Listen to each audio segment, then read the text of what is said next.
E aí pessoal, tudo bem? Bom, na aula de hoje eu trouxe um estudo sobre termometria, perfeito? A gente vai falar então sobre temperaturas, tá bom? Então vamos lá. Essa aula, né, vai falar sobre termometria e termometria está dentro da nossa matéria de termologia, perfeito?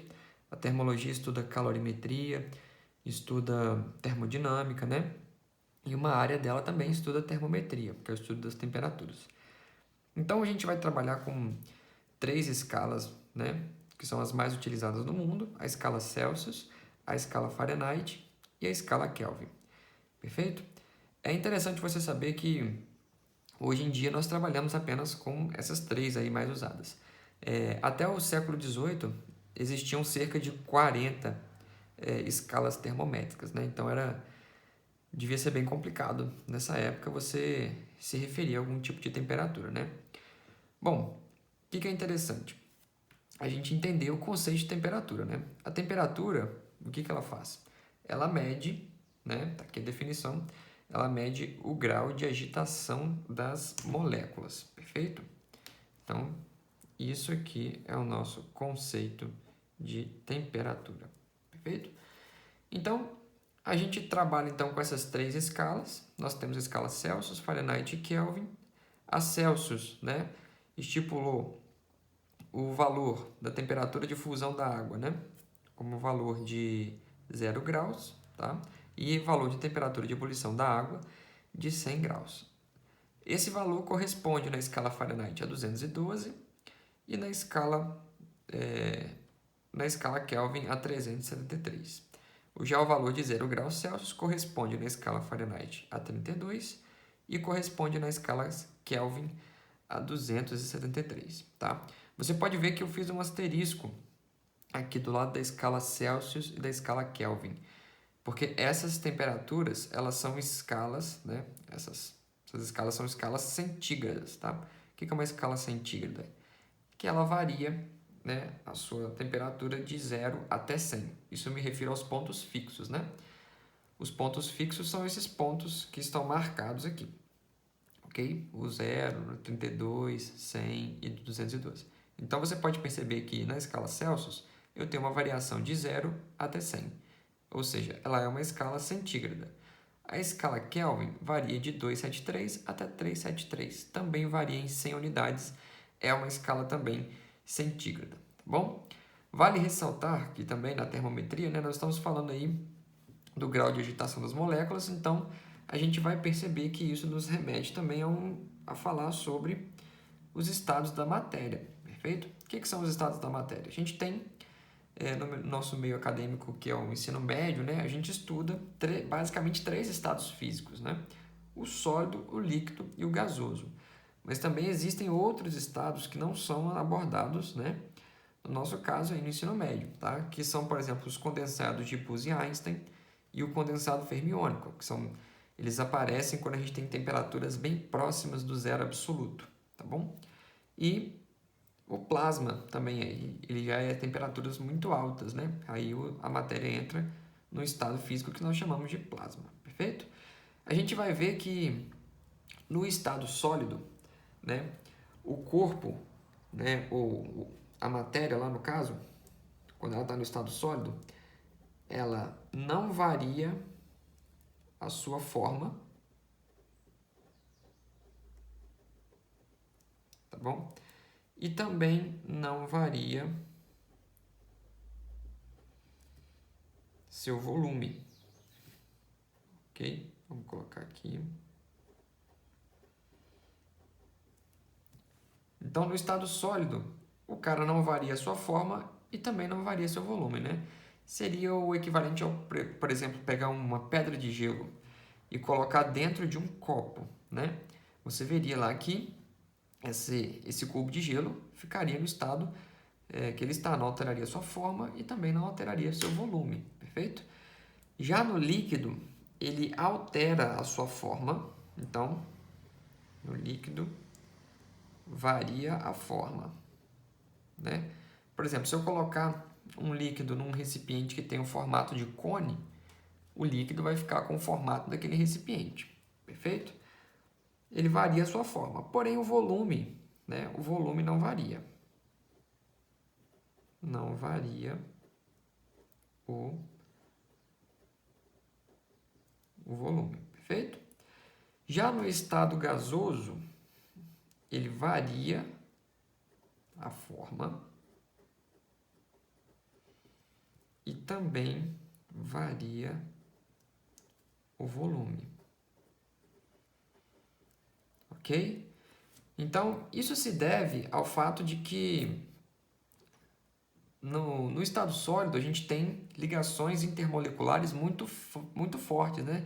Porque as moléculas estão ali fixadas, né? E elas não saem daquela posição. Então você tem o estado que é considerado sólido. Já no estado líquido, né? A ligação intermolecular entre as moléculas é um pouco mais flexível. Então a gente tem ali uma coisa que varia a forma, porém não varia o volume. No estado gasoso, aí a ligação entre as moléculas é uma ligação bem mais fraca, né? E aí a gente varia a forma e também varia o volume, ok? A gente vai ver também, eu coloquei essa fórmulazinha aqui no canto, né? Que é a equação de Clapeyron. O que acontece? Eu botei aqui para a gente ver que a temperatura, né? Ela não é medida diretamente, né? Ela é medida indiretamente. Por quê? Porque ela depende de outros aspectos, né? Ela depende, por exemplo, da pressão, ela depende do volume, né? Número de mols, e assim por diante, tá? E a gente vai falar aqui também sobre o nosso zero absoluto. O que seria o zero absoluto? Bom, nós sabemos que existe aqui a temperatura de 100 graus Celsius para ebulição da água e a temperatura de fusão da água, né, de 0 graus Celsius.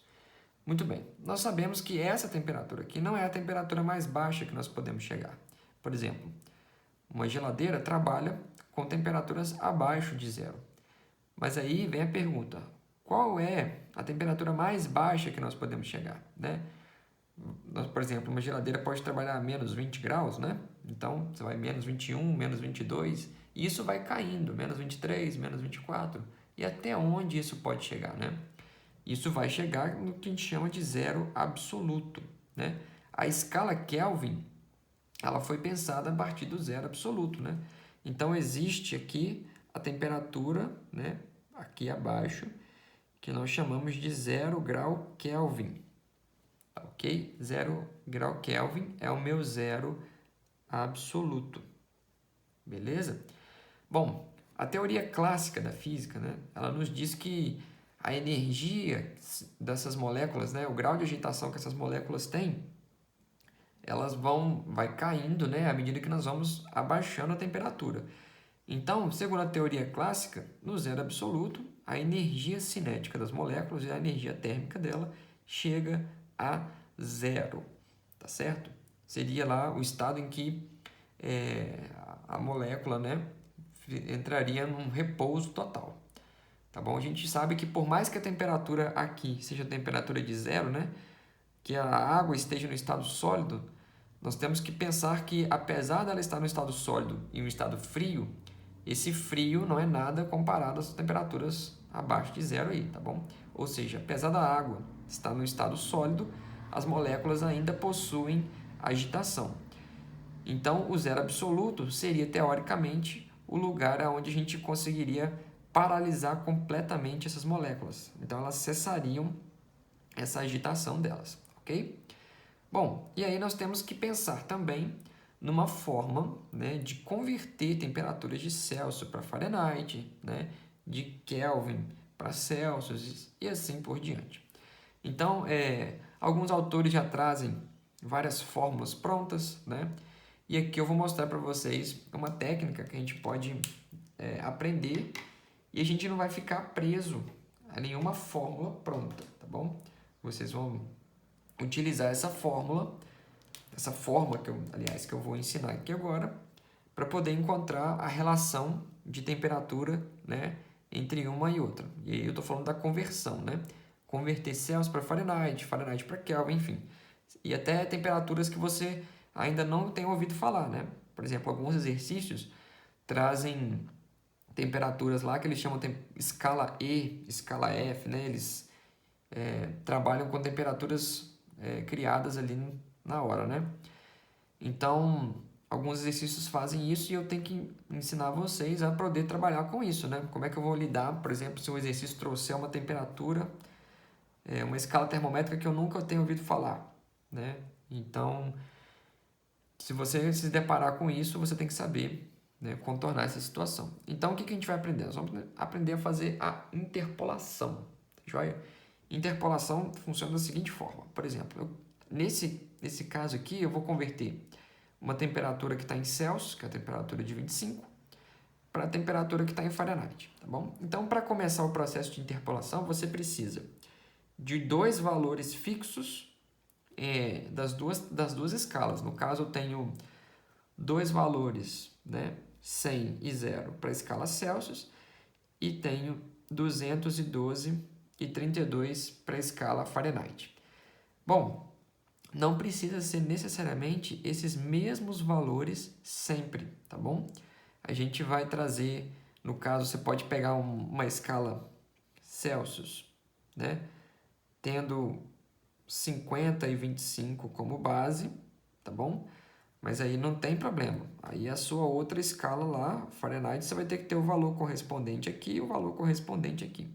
Você tem que ter dois valores fixos. Esse e esse. Tá joia?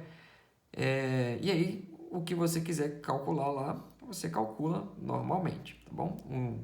O que nós temos que ter sempre é dois valores fixos para cada escala, para a gente poder fazer a interpolação, tá ok? Então, beleza. Sabendo disso, tem os dois valores fixos aqui nas duas escalas, eu vou fazer o seguinte procedimento agora. Nós vamos fazer o seguinte, ó. Eu vou pegar a temperatura que eu desejo converter menos a temperatura mais baixa da escala, certo? Depois eu vou pegar, vamos anotar isso aqui, ó. 25 menos 0. E agora eu vou dividir, certo? Por 100 menos 0. Então, nós vamos ter isso aqui.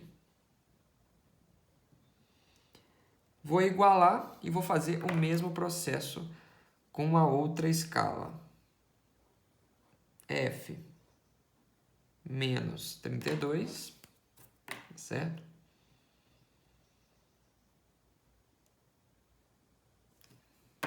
E aqui nós teremos 212 menos 32. Bom, nisso aqui eu chego que nós vamos ter, ó, 25 sobre 100 é igual a F menos 32 sobre 180, ok? Eu vou simplificar esse e esse, tá bom? Por 20, e nós vamos ter 25 sobre 5 é igual a F menos 32 sobre 9. Bom, 25 sobre 5 dá 5, certo? Vezes 9, que eu vou passar esse 9 multiplicando para lá, vai dar 45. Pego o 32, que é negativo, jogo para lá.